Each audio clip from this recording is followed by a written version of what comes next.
প্রিয় কৃষক বন্ধু, প্রীতি এবং শুভেচ্ছা নেবেন। আশা করছি আপনারা সবাই খুব ভালো আছেন। আপনাদেরকে নতুন আরেকটি ভিডিওতে স্বাগত জানাচ্ছি। বর্তমানে সবজির বাজার খুব চড়া। বাদ নেই ঠিক এই সময় বাজারে ওঠা পটলও। দেখেন এই যে পটল, খুব সুন্দর একটি পটল ক্ষেত। এখানে আমার কৃষক বন্ধু খুবই সচেতন এবং তার গাছগুলো অত্যন্ত পরিষ্কার পরিচ্ছন্নভাবে রেখেছেন। এখানে তার ক্ষেতটা বেশ ভালো পরিষ্কার পরিচ্ছন্ন এবং নিয়মিত ইনি পটল তুলছেন। একটা বাগধারা আছে, এখানে একটু হাস্য কৌতুক হয়ে যায়। পটল তোলা অর্থাৎ মারা যাওয়া, কিন্তু এখানে বলবো যে পটল উনি সংগ্রহ করছেন অর্থাৎ হারভেস্ট করছেন এবং বাজারে নিয়মিত বিক্রি করছেন। কারণ পটলের বাজার এই মুহূর্তে খুবই চড়া, 80 টাকার উপরে লোকাল বাজার। হয়তো ঢাকা বা আরও বড় শহরগুলোতে 100 টাকা বা তার চেয়ে বেশি হতে পারে। তো এখন আসলে এজন্য পটল সহ যে কোনো সবজির ক্ষেতে কাজকর্মের গুরুত্ব আমার কৃষক বন্ধুরা আরও বাড়িয়ে দিয়েছেন। আমি ঠিক তেমনই একটা পটল ক্ষেতে আছি। এখানে আসলে নিয়মিত পরিচর্যার যেসব বিষয় রয়েছে আমি কিছুটা সে সম্পর্কে কথা বলবো। মূলত ডাউনি মিলডিউয়ের উৎপাত খুবই বেশি। দেখেন এখানে কিছু কিছু লক্ষণ আছে, এই যে কিছু কিছু লক্ষণ আছে। কারণ হলো রাতে তাপমাত্রা কিছুটা হলেও কম থাকে, আবার দিনের বেলা এখন প্রচণ্ড তাপ রোদের। তো এরকম আবহাওয়ায় বা এই সময় সিজনের এই সময় এখন যেহেতু বৈশাখ মাস, চৈত্র বৈশাখ মাসে কিংবা জ্যৈষ্ঠ মাসে এই সময় কিন্তু আপনার এই ডাউনি মিলডিউয়ের প্রকোপ খুবই বাড়ে। তো এটার জন্য ম্যানকোজেব এবং মেটালক্সিল গ্রুপের ওষুধ আমরা ছত্রাকনাশক সাধারণত সচরাচর ব্যবহার করে থাকি। তবে শুধু যদি এই ম্যানকোজেব এবং মেটালক্সিল গ্রুপের ছত্রাকনাশক যেমন যে রিডোমিল গোল্ড, নাচা বা ক্যামামিক্স এই জাতীয়গুলো যদি আমরা ব্যবহার করে যদি দেখি যে না এটাতে ঠিক কমছে না, তাহলে হয়তো আর একটু কড়া ডোজের ছত্রাকনাশক ক্ষেত্র বিশেষে একাধিক ছত্রাকনাশক আমাদের ব্যবহার করতে হতে পারে। যেমন সিকিউর এর সাথে মেলোডি ডুও এগুলো ব্যবহার করা যায়। সিকিউর এককভাবে ব্যবহার করে দেখা যায়, এরপরে তাতে কাজ না হলে মেলোডি ডুও ব্যবহার করা যায়। তো এখন এই মুহূর্তে পরিচর্যা আসলে ক্ষেতটাকে খুব ভালোভাবে পরিষ্কার পরিচ্ছন্ন রাখাটা একটা জরুরি বিষয়। এই ধরনের এই যে পচা যেগুলো আর কি ফল, এগুলো ফেলে দিতে হবে এবং মরা পাতা অবশ্যই পরিষ্কার রাখতে হবে। ফল সঠিক সাইজে আনতে গেলে, অর্থাৎ যেমন এই যে 2-3টা ফল দেখেন, এটা বড়, তারপরে এইটা ধারাবাহিকভাবে এগুলো সংগ্রহ উপযোগী হবে। তো এরকম গাছ যদি এরকম কিছুটা পাতলা রাখা যায় এবং হচ্ছে আপনার পরিষ্কার মাচা যদি এরকমভাবে পরিষ্কার রাখা যায়, এখানে কিন্তু মাচার নিচে কিন্তু উনি কিছুটা আগাছা জন্মানোর সুযোগ দিয়েছেন, যদিও সেটা রাখাও ঠিক না। ওভারঅল জমিটা মোটামুটি পরিষ্কার আছে, কিন্তু এই নিচেও হচ্ছে আপনার এই যে আগাছা জন্মানোর সুযোগ, যেমন এই যে এখানে রেখেছেন, এটা রাখা ঠিক না আর কি। তো মাচার পরিবেশ অবশ্যই এরকম পরিষ্কার পরিচ্ছন্ন রাখাটা একেবারে খুব জরুরি এই সময়। কারণ হচ্ছে আপনার যত পরিষ্কার পরিচ্ছন্ন রাখা যাবে তত প্রত্যেকটা ফল, এই যে দেখেন এখানে একটা ফল আছে, এইটা ফল পরিণত হবে, এই যে এটা ফলে পরিণত হবে কিন্তু। তো যদি এরকম ফাঁকা পরিবেশ থাকে, পর্যাপ্ত আলো বাতাস রোদ এগুলো পায়, তাহলে প্রায় প্রতিটা ফুলকে ফলে পরিণত করা সম্ভব, অর্থাৎ সুযোগ থাকে আর কি।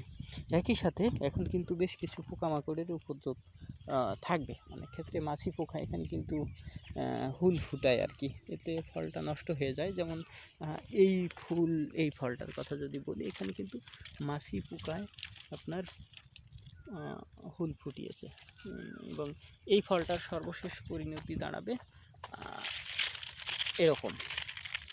এরকমভাবে নষ্ট হয়ে যাবে এরকম, আর তার আগে এইরকম অবস্থা হয়ে যাবে। দেখেন এই ফলটাতে কিন্তু মাছি পোকায় হুল দিয়েছে, এখানে ডিম পেড়েছে। অনেক ক্ষেত্রে ফলটা পচে ঠিক ওই রকম নষ্ট হয়ে যায়, অথবা যদি ফলটা টিকে যায় তাহলে এরকম আঁকা বাঁকা হয়ে যায়। দেখেন ফলটা বাঁকা হয়ে গেছে, তো এরকম হয়ে যায়। তো মাছি পোকার উপদ্রব ঠেকানোর জন্য দেখেন এই যে ফেরোমন ট্র্যাপ ব্যবহার করা হয়েছে, ওখানে মাছি পোকা কিন্তু কিছুটা পড়েছে। হ্যাঁ, কিন্তু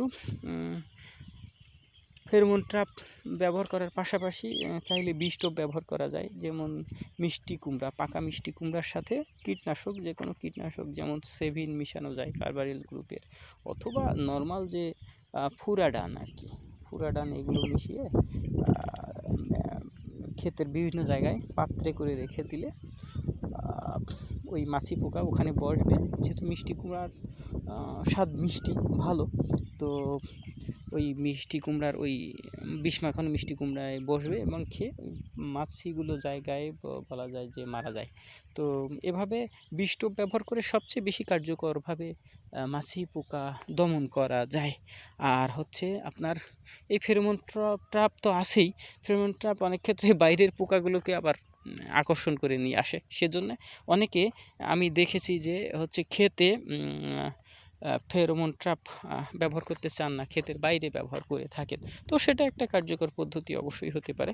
আমরা দেখব যে ডগাগুলো পরিষ্কার রাখার সুফলটা কি হতে পারে। দেখেন, যদি এরকম ফাঁকা রাখা হয়, যদি পুরনো লতা কিন্তু ওনার আছে, কিন্তু নতুন লতা থেকে দেখেন এই যে প্রতিটি, এই যে মনে করেন যে 1 বিঘা জায়গার মধ্যেই 4টে ফল, এই দেখেন, এই একটা ফল, তারপরে একটা, তারপরে একটা, তারপরে একটা, এরকম যদি পরিষ্কার রাখা হয় বা লতার সংখ্যা একটু কিছুটা কম রাখা হয়, তাহলে কিন্তু নিয়মিত ফল আসবে এবং সেই ফলগুলোকে টিকানো সম্ভব এবং এতে ফলনটা কিন্তু ভালো হয়। তবে হ্যাঁ, গাছের একেবারে পাতলা না রেখে এরকম ঘনত্বটা যদি ঠিক এরকম রাখা যায়, সেক্ষেত্রে কিন্তু আরও বেশি ভালো হয়। যদিও দেখেন এটা হারভেস্ট উপযোগী ফল, এখানেও কিন্তু মাছি ক্ষতবিক্ষত করেছে, অনেকগুলো ফুল ফুটিয়েছে আর এই ফলটা নষ্ট করে ফেলেছে। তো মাছি পোকার উপদ্রব একটা বড় সমস্যা। আর ডাউনি মিল্ডিউ, সেই সাথে যেটা বললাম, দেখেন এগুলো কিন্তু ডাউনি মিল্ডিউ, এবং ডাউনি মিল্ডিউর আক্রমণটা এতটাই তীব্র হয়, এটা কয়েকদিনের মধ্যে পুরো ক্ষেতটাকে ধ্বংস করে দিতে পারে। তো ডাউনি মিল্ডিউ, মাছি পোকা, এছাড়া লেদা পোকার আক্রমণও হয়ে থাকে অনেক সময়। এইসব ব্যাপারে আমাদেরকে বর্তমানে এই পটল ফসলকে সুরক্ষিত রাখার ক্ষেত্রে এইসব ব্যাপার থেকে সজাগ থাকতে হবে এবং সচেতনভাবে নানা ধরনের দমনমূলক উপায় ব্যবহার করতে হবে। যেমনটা আমি বললাম যে মাছি পোকা থেকে যেমন বিষ টোপ বা ফেরোমন ট্র্যাপ, এবং একই সাথে যদি অতিরিক্ত আক্রমণ হয়ে যায় মাছি পোকা, তাহলে গন্ধযুক্ত যেসব কীটনাশক আছে, যেমন ক্লোরোপাইরিফস গ্রুপের যেসব কীটনাশক, যেমন হতে পারে আপনার ডার্সবান বা মর্টার, অথবা নাইট্রোতে যেমন ক্লোরোপাইরিফসের সাথে অন্য কিছু মিক্স থাকে, সাইপারমেথ্রিন থাকে। তো এরকম ক্লোরোপাইরিফস সাথে অন্য কিছু আছে, এমন কীটনাশকও ব্যবহার করা যায়। এই গন্ধে কিছুটা ওরা বিকশিত হয়। তো এভাবে মোটামুটি মাছি পোকা কিছুটা দমন করা যায়। আর একই সাথে সেচের পরিমাণটা অবশ্যই একটু সতর্কভাবে খেয়াল রাখতে হবে, যাতে অতিরিক্ত না হয়ে যায়, আবার রসের ঘাটতি না হয়ে যায়। সেচটা মোটামুটি পরিমিতভাবে দিলে মোটামুটি ভালো হয়। একই সাথে আপনার সার ম্যানেজমেন্টের ব্যাপারটাও ঠিক রাখতে হবে। এখানে দেখেন, এখানে কিন্তু পানি টানি কিছু দেওয়া হয়নি, কিন্তু তারপরে মাছি পোকা ভিতরে জমা হয়েছে, ওই যে দেখা যাচ্ছে এটা লিউর ঝুলছে। এটা কিউফেরো লিউর ব্যবহার করা হয়, অনেকে তাবিজ বলে থাকেন আর কি। তো হচ্ছে আর অনেক, এই যেখানে আবার দেখলাম যে ইয়েলো স্টিকি ট্র্যাপ ব্যবহার করা হয়েছে, ওই যে সামনে হয়তো ভিডিওতে দেখতে পাচ্ছেন, এই যে ইয়েলো স্টিকি ট্র্যাপ। এখানে ছোট ছোট পোকাগুলোকে আটকানো, কিন্তু বড় পোকা বা মাছি পোকা এগুলো খুব কমই আটকায়। তো মোটামুটি পটল ফসলের পরিচর্যা এখানে খুব এখন এই মুহূর্তে ঠিক খুবই জরুরি, কারণ ওই এই রোদের সময়, গরমের সময় কিন্তু পোকার উপদ্রবটা অনেক বেশি হয়, একই সাথে ডাউনি মিল্ডিউয়ের উৎপাতটা অনেক বেশি হয়। তো এইগুলো সম্পর্কে একটু যদি সচেতন থাকা যায়, তাহলে আমরা আশা করি যে আমাদের পটল ফসলটাকে ভালো রাখতে পারবো এবং উৎপাদনের ধারা অব্যাহত রাখবো। দেখেন এইখানে কতগুলো, অনেকগুলো ফল কিন্তু এক জায়গায় আসছে, যদি নিয়মিত পরিচর্যা করা হয়, মাটিতে পানির পরিমাণটা ঠিক থাকে। দেখেন পর্যাপ্ত সার কিন্তু এখানে ব্যবহার করা হয়েছে, এটা দেখা যাচ্ছে। পটাশ, টিএসপি, এগুলোর নমুনা আমরা কিন্তু এখানে দেখতে পাচ্ছি, এখনও টিএসপি ভালো করে গলেনি। তো সারের পরিমাণটা অবশ্যই ঠিক রাখতে হবে, তাহলে গাছের চেহারাটা এরকম গাঢ় সবুজ থাকবে এবং পর্যাপ্ত ফলের যোগানটাও আসবে, অর্থাৎ একের পর এক কুঁড়ি আসবে, ফুল আসবে, ফলসহ ফুল আসবে এবং সেগুলো ফলে পরিণত করা সম্ভব হবে। তবে হ্যাঁ, অনেক সময় হাত পরাগায়নের কথা অনেকে বলে থাকেন, এটাও একটা ভালো পদ্ধতি বেশি সংখ্যক ফল টিকানোর জন্য। তো মোটামুটি পটল ফসল সম্পর্কে এই চলমান কৃষি থেকে আজকের আলোচনা ছিল এতটুকুই। আপনারা সবাই ভালো থাকবেন।